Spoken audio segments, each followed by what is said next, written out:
So we've been talking about the programme for the future, our relationship. What are the pieces that you'd love to bring? What are the ideas that are floating around? Well, I mean, we have Sakura, Rite of Spring, very soon, so that will be a great piece to start this process, even though I'm not officially starting until the autumn. And then, yeah, we have massive pieces for next year. The big one is the Messiaen Turangarilla, which I've done before, but not for a while, and it's really one of those pieces that will sound amazing in this hall. Yeah, when I told the musicians about that, there was an audible intake of joy and breath that we were going to do that with you. So very excited. Yeah, the first time I experienced that piece was on tour. Well, when I was assistant in Boston Symphony, like late 90s. There was a performance of that in Boston, but then also on tour. Wow. So that was like, yeah, pretty amazing. Yeah. I think 2000, yeah. So, and that's kind of a piece that Ozawa used to do amazing. That was the conductor then in Boston Symphony. So, so I still have that in my head every time I go back to that piece. But it's a kind of ludicrous, over the top piece, which is that's the challenge in it, but also the fun element that it's just so expansive. Yeah. So there's only one piece like that. No, absolutely. Yeah, and then I think we had trying to do in 3 concerts a kind of broad view of what me and the orchestra can do together. So we try to kind of push in different directions. Yeah, so there's a lot of variety, isn't there? And there's a Bruckner Symphony, we hope. Yeah, that's it. There. And then there's a Shakespeare-themed programme with Midsummer Night's Dream and quite an unknown Strauss tone poem, Macbeth. Yeah. And then some amazing Tom Adès from his opera, The Tempest. So so we succeeded, I think, in kind of, we have Bruckner, Mendelssohn as a kind of giants of the 19th century, and then contrasting that with the Messiaen. Yeah. So that gives a kind of broad view already of both 20th century music and 19th century music that we can kind of explore. We had a fun conversation about putting little things in that people aren't expecting, or teasing people with something new. How do you feel about that in the context of programming? Yeah, I usually try to, if it's a kind of big hall where you are thinking commercially to some degree, but you also want to have a program that's sort of still surprising the audience in some way, that there is still something there, even if it's a small thing, that kind of opens up the whole program in a way. Yeah. So sometimes you don't need a lot in order to kind of expand what's possible. So now we're talking, for example, about this Adès, the minute you have a big orchestral piece by a 20th century, 21st century composer, and then the other earlier pieces, they will sound already different, just in the context that they're sitting. Mm-hmm. So especially if you start a program with a more recent piece, than when you go back. Well, that program does that, doesn't it? It starts with Adès, then it goes to Strauss, and then it goes back to Mendelssohn. So So I like that. It's the other way around also works, but this is a kind of interesting way, because the minute you put the new thing there that people know less, everything that you're hearing afterwards is affected in some mysterious way. Yeah. And it's also very individual, of course, for people, but it's creating this listening that's different from your usual thing. So I mean, it's so demanding anyway to do a concert in the world that we live in, that you're asking people to go into a quiet space, and they have to leave their mobile phones and the social media and everything else that they're doing to try to concentrate on something for a moment of time without moving. They can kind of twirl in their chair, but they don't really. So you're kind of there is a lot of restrictions in that, and I think that's the advantage of having concerts now, that it's so different from daily life to kind of an extreme in a way that's maybe no other art form is giving that experience that's so radically different from what we do day to day. So it's the sitting, but it's also not dealing with language. So you're kind of and not dealing with images. So there's a lot that you are taking away, and you're going into a world that's much less known to you.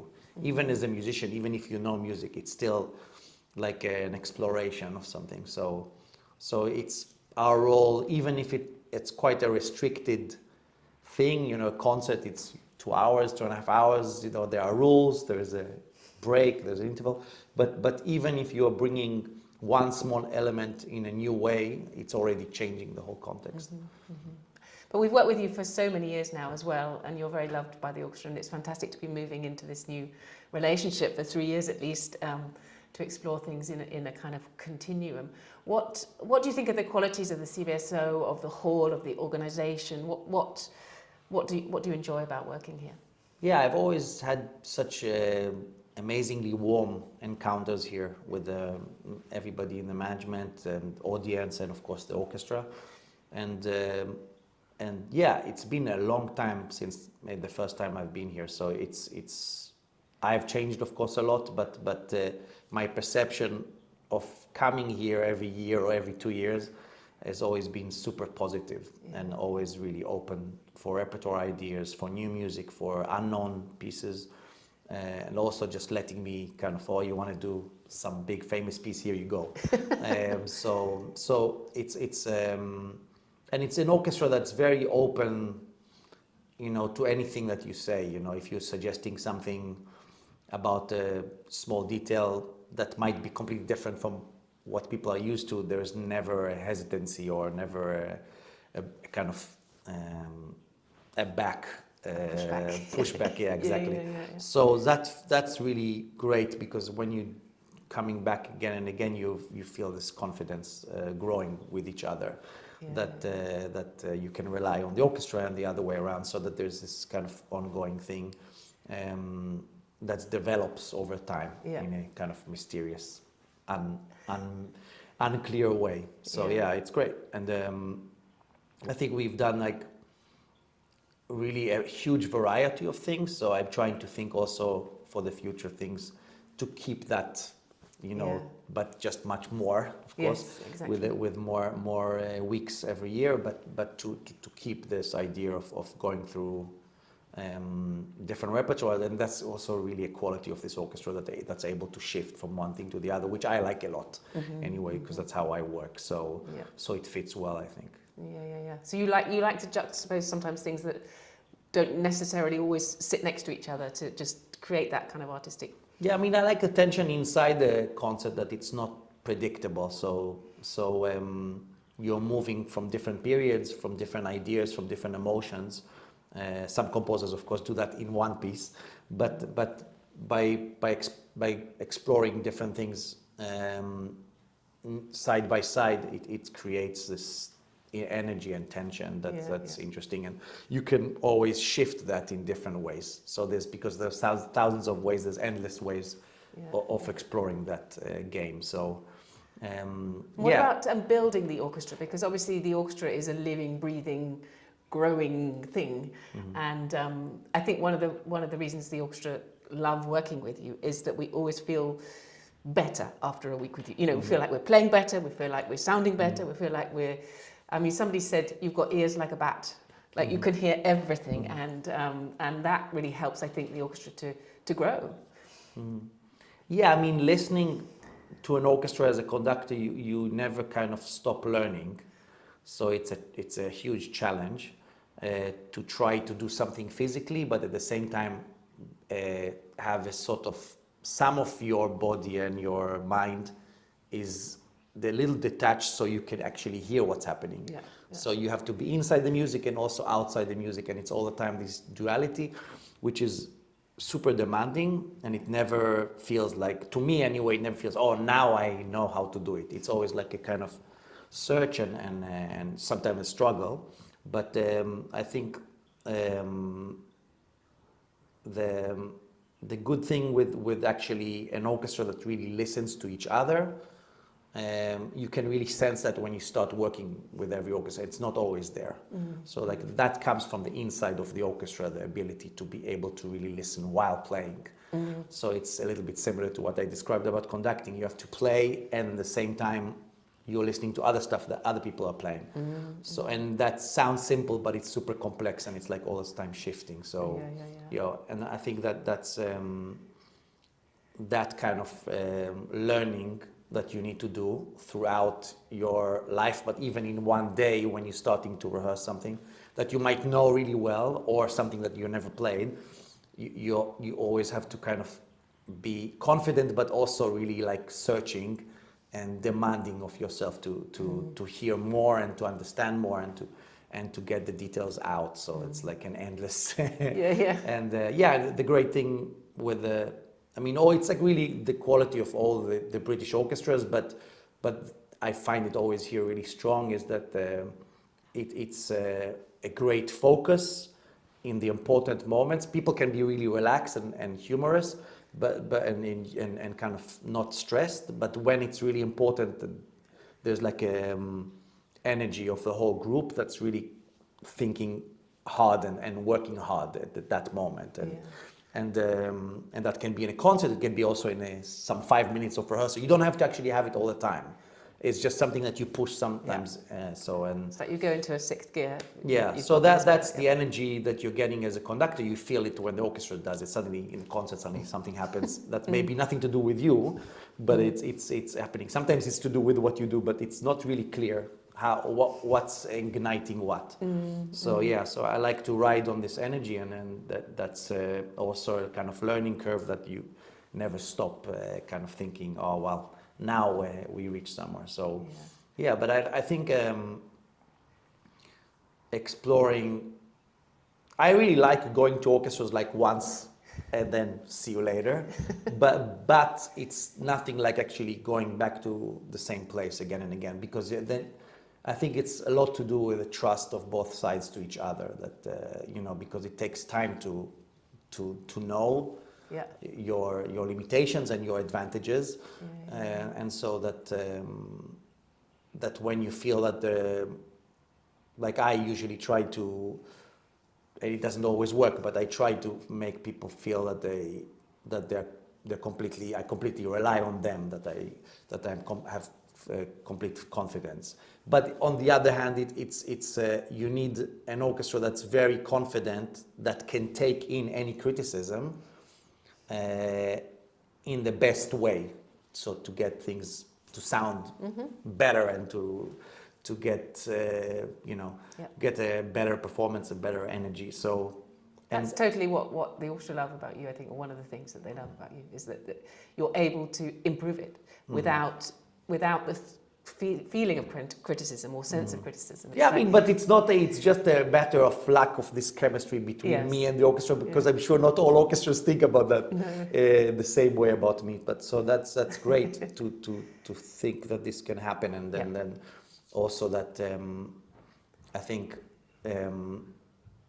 there is a lot of advantages in being able to kind of surpass psychological things. So that's what happens when you are working a lot together. Then you don't think, this guy is this and that, or the other, or that I.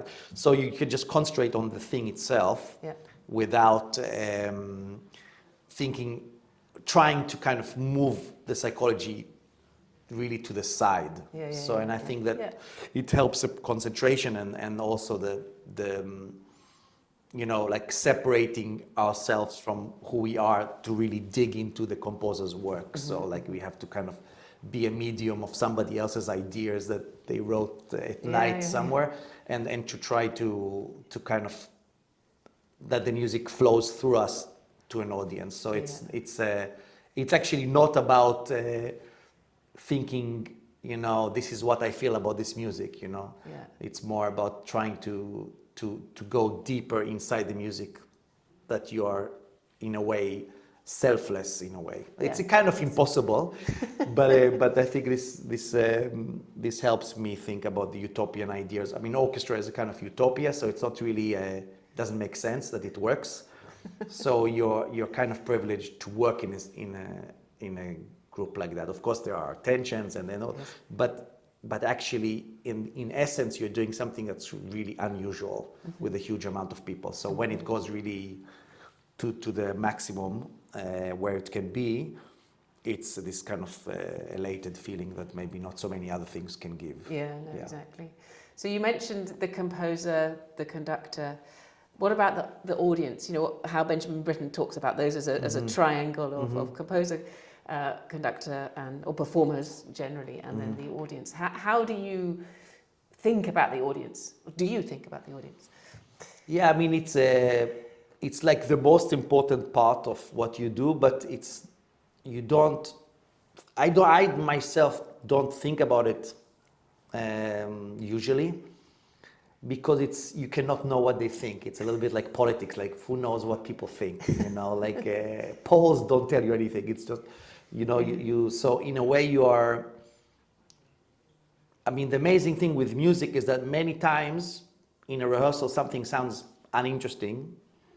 So it's only when there is a true silence in the room, when the players are really silent, which also doesn't always happen in rehearsals, and really listening, which only happens in a concert. So there's like something about grabbing the moment, which is only can happen with an audience there. Yeah. So and that particular feeling is kind of quite addictive for musicians, and I think for an audience that goes into it more and more also. So you kind of feel like you can also miss it as an audience, because there's some, you know, every person is experiencing something else. Yeah. I really like it when I talk to audience members and they're like, oh, or I myself also as an audience member, sometimes I think, oh, well, I wasn't thinking about the music at all. I was like, I had the memory of something from 50 years ago, whatever. Yeah. So, and I think that's something very common for a lot of audience experience. And so it's like you kind of lose yourself in the sound,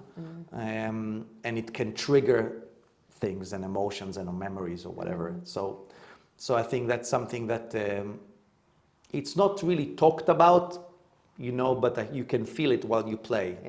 And as a conductor, you have to kind of have this distance because somebody else is playing. So you have this kind of interesting place that moves from one energy to another. So you're listening as an audience member, you're also kind of guiding and supporting the musicians, you're also kind of leading in other ways. So it's like it's a job that kind of changes the whole time. It's not just one thing that you're stuck in. So it's very unusual that the way that you are, the difference between a rehearsal and a concert, between different halls, between your mood before, what you ate before, everything kind of affects in a different way. So it's so I like it, especially because you know also that after it ends, it cannot be repeated in the same way. So it's there is something that's fleeting about it always. So you never really can grab what it was and really totally understand, because you can have three people thinking opposite views about the same performance. So there's some truth that you can sort of find in it. So, but I think it's this like perceiving nature in a way, you know, like you put 3-4 people in the woods, they will all feel completely different. So it's not like so, and I think a concert hall in the best situation sort of gives this open space for people to feel that, you know, that they can explore deep in themselves something, or get out of themselves completely, like, you know, it can go in different ways.